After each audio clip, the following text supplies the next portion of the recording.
most golfers should not be doing overspeed training. I know it's advertised as like a quick fix.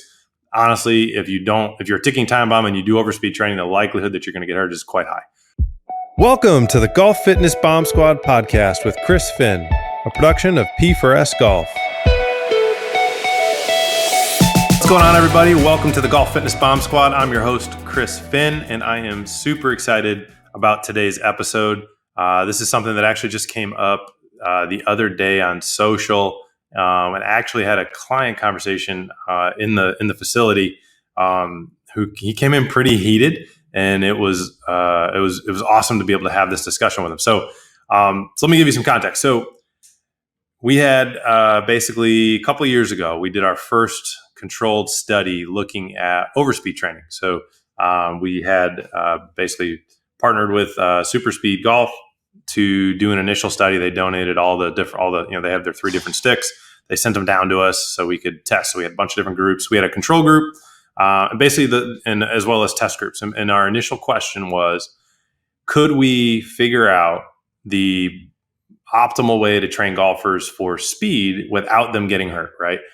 So the guy who came in, who was heated, he was pissed off because he had bought some overspeed training tools, and he had gotten hurt.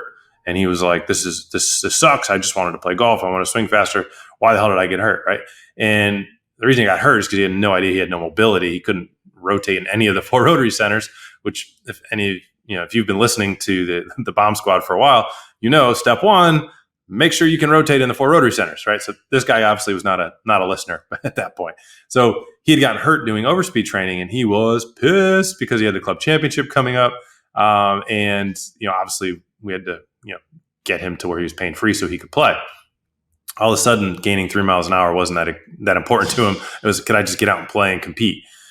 But so in this initial study that we did, we wanted to look. There were initial recommendations in the programming for literally I think it was 100 swings over the course of in a training session, and they would do. They had obviously there was a light stick, a medium stick, a heavy stick, and they would have basically the recommendation was you did basically what amounted to about 30 with the light stick, 30 with the medium stick, and 30 with the heavy stick. You're swinging both ways, and so if you look at any other.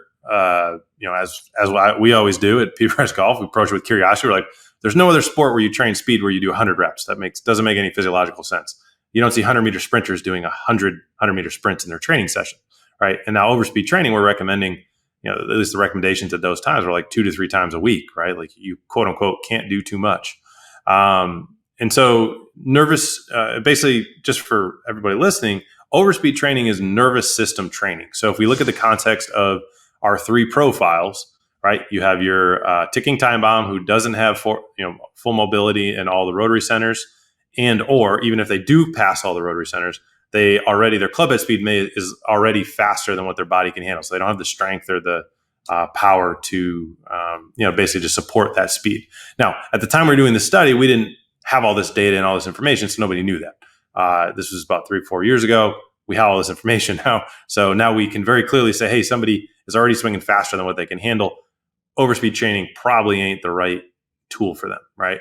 So now, and anybody who's listened before knows, literally 95+% of golfers are in this ticking time bomb category, right? It's like most golfers should not be doing overspeed training. I know it's advertised as like a quick fix. Honestly, if you're a ticking time bomb and you do overspeed training, the likelihood that you're going to get hurt is quite high. Hence, the gentleman who came in who was about to blow his club championship because he couldn't play because he was hurt.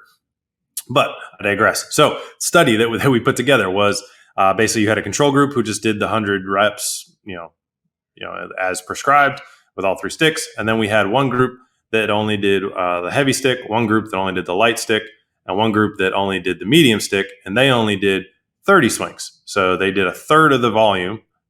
So needless to say, they were done a lot quicker. We had them all do it twice a week. And so we controlled, this is everybody in-house, so we controlled all of their strength and conditioning programs were exactly the same. So there was no variance there. And we can put the link to the actual research report so you guys can read it in the show notes here. But what we saw was basically if they only swung the light club or only swung the heavy club, they actually got slower. And what the interesting thing was, which can be helpful, not getting slower. That can't be helpful. But the interesting thing that we did find that could be helpful is if the heavy stick actually, when we looked at it, so the way we tested, we had everybody obviously on launch monitors, on our flight scope launch monitors, and we had them in 3D measuring tools, so we could measure their kinematic sequence. With the heavier stick, it actually increased X factor, so separation between lower and upper body, which makes sense. Got something heavier in your upper body, it's going to lag behind a little bit. So if somebody struggles with that, maybe that's something that could be used on the instructional side to help with sequencing and efficiency. Needless to say, even if that is the case, light and heavy both got worse. If you just using a light club, the sequence was totally screwed up. So upper hands were going first, like the peak sequences were totally out of order. If you think of the golf swing efficiently, hips should go first, then torso, then arms, then club. With the light stick, it was all screwed up. So in my head, I'm thinking, well, why would I want somebody doing that if their kinematic sequence is getting totally screwed up? Why would we do that, right? And what basically ended up, so those two were both no good. You got worse. There was statistically, though, no difference in club head speed gained between if you only did the 5% lighter clubs, this is the blue club, if you guys know super speed golf sticks, versus doing all three sticks, right? So we basically said, well, that's super interesting. I can have a golfer do 66% less work. I can have them do 70 less swings, and all they need to do is just with one stick, and we can get the same, statistically speaking, same results. So then, that's like, oh, that's interesting. So then we went and we did a follow-up study, because the sample size, if you guys look at the study, I mean, they weren't like 40 in each group. It was the biggest study to that point done in that realm, but by no means conclusive. So we're going to go and we're going to do a follow-up study. So we get a little bigger group the second time around, and this time we don't test light and heavy. We just test two groups now. One group, actually, we had a control group who did nothing, but we look at three sticks versus just the blue stick.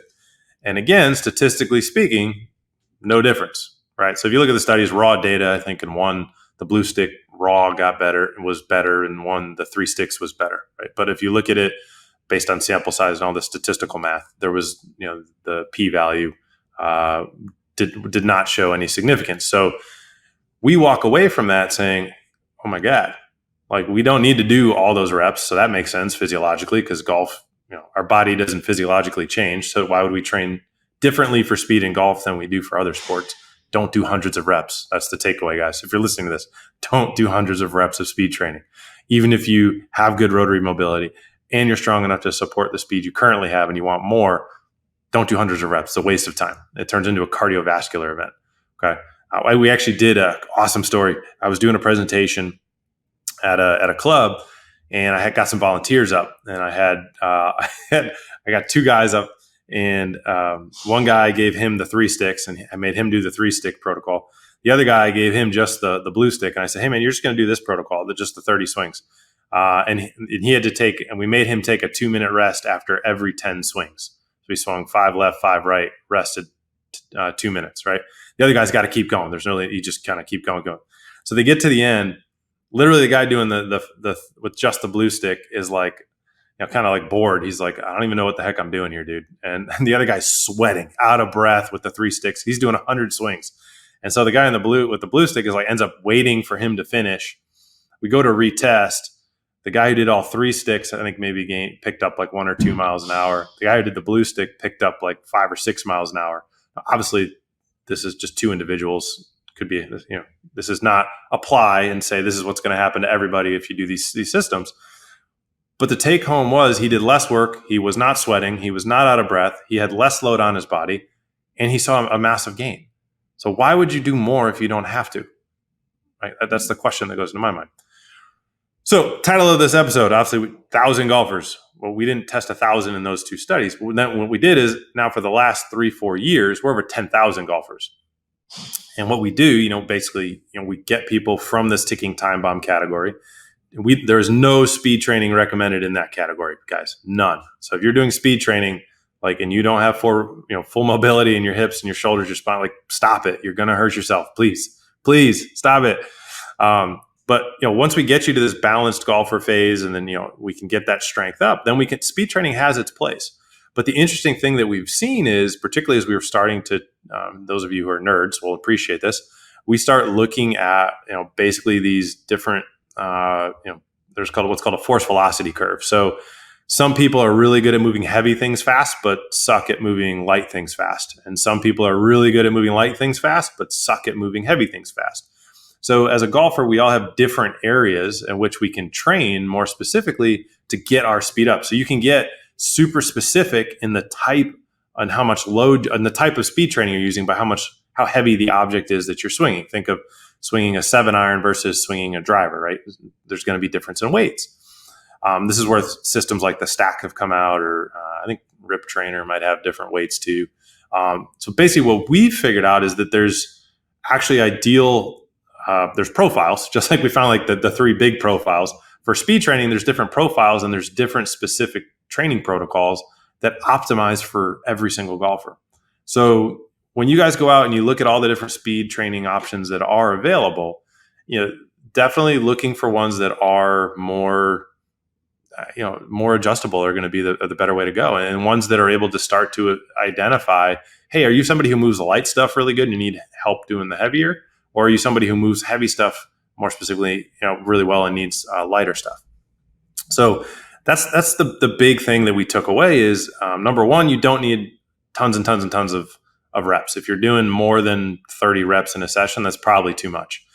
Number two, when we talk about speed gain, the base of the pyramid, guys, we always talk about the base of the pyramid, right? The base of the pyramid is mobility. Can you rotate in your 4 rotary centers? I don't care if you can touch your hamstrings, touch your toes. That doesn't help your club head speed. Will help your deadlift, which ultimately is, being able to touch your toes or have a good hinge helps level 2 of the pyramid, which is getting stronger, right? We saw this in our other study where we looked at vertical leap and upper body push power, right? Getting stronger in the legs, your ability to squat and hinge and press in the upper body. Those getting stronger there will 100%.